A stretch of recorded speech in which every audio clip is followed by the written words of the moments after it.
হয় চাওক বৰ্তমান সময়ত কিছু দুষ্ট চক্ৰই NGOৰ নামত বিভিন্ন ধৰণৰ দুৰ্নীতি কৰা দেখিবলৈ পোৱা গৈছে তাৰে ভিতৰত এটা NGO হৈছে গ্লোবেল পেণ্ডামিক ৰেছপন্স ফ্ৰম নামৰ যি NGO আছে সেই NGOটো আৰু এই NGOটোৰ বিৰুদ্ধে বহু ধৰণৰ গুৰুতৰ অভিযোগ উত্থাপিত হৈছে অভিযোগ মতে এই NGOটোই যেটো বিভিন্ন ধৰণৰ ভুৱা কিছু এড্ৰেছ দি তেওঁলোকে বিভিন্ন ধৰণৰ কাৰ্যালয়ত তেওঁলোকে বহুৱাইছে যেহেতু মই বৰ্তমান উপস্থিত আছো নাৰিকলবাৰী আৰু তেওঁলোকৰ যি গ্লোবেল পেণ্ডামিক ৰেছপন্স ফ্ৰম নামৰ যি NGO আছে সেই NGOটোৰ যি তেওঁলোকৰ এড্ৰেছ আছে এড্ৰেছটো আসলতে না এই যি নাৰিকলবাৰী আৰু এই ঘৰটোৰ এড্ৰেছ দিয়া আছে কিন্তু ইয়াতে কোনো ধৰণৰ তেওঁলোকৰ কাৰ্যালয় নাই যেটো তাৰে আমি দৃশ্যাংশ দেখুৱাবলৈ চেষ্টা কৰিছো দেখিছে আপোনালোকে এই ঘৰটোৰ তেওঁলোকে এড্ৰেছ দিয়া আছে গ্লোবেল পেণ্ডামিক ৰেছপন্স ফ্ৰম নামৰ যি কাৰ্যালয় আছে বা তেওঁলোকৰ যি NGOটোৰ এটা কাৰ্যালয় আছে সেই কাৰ্যালয়টো তেওঁলোকে ভুৱা এড্ৰেছ দি তেওঁলোকে ইয়াতে NGOটো থকা বুলি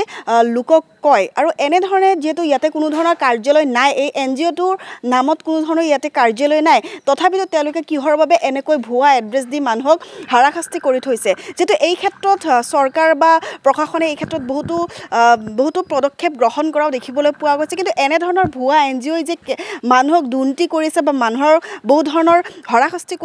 কৰি আহিছে তেওঁলোকৰ বিৰুদ্ধে কি ব্যৱস্থা গ্ৰহণ কৰিব যেটো আমি আৰু এটা কথা স্পষ্টৰূপে ক'ব লাগিব যে গ্লোবেল পেণ্ডামিক ৰেছপন্স ফ্ৰম নামৰ যি NGO আছে সেই NGOটো কিহৰ বাবে ভুৱা এড্ৰেছ দি তেওঁলোকে ইয়াতে কাৰ্যালয় থকা বুলি কৈছে কাৰণ লোকে যেহেতু এই NGOটো আসলতে পৰিৱেশ সবলীকৰণৰ বাবে কাম কৰি অহা এটা NGO হয় কিন্তু এই NGOটো এতিয়া বৰ্তমান ইয়াতে নাই তেওঁলোকে কিহৰ বাবে এনেকৈ ভুৱা এড্ৰেছ দি তেওঁলোকে ইয়াতে এই নাৰিকলবাৰী এই ঘৰটোত তেওঁলোকে এড্ৰেছ দি থোৱা আছে লাইভ লোকেশ্যন দি থোৱা আছে আপোনালোকে যদি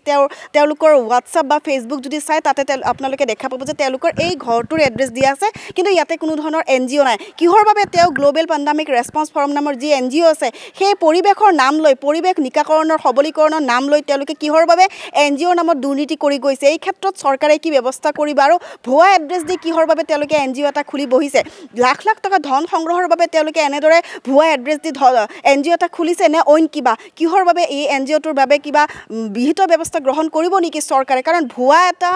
NGOৰ নাম দি ভুৱা এড্ৰেছ দি তেওঁলোকে ৰাইজক বা জনসাধাৰণক বা চৰকাৰক তেওঁলোকে বিপদত ঠেলি দিছে হাৰাশাস্তি কৰিছে এই ক্ষেত্ৰত কি ব্যৱস্থা গ্ৰহণ কৰিব চৰকাৰ বা NGOৰ নামত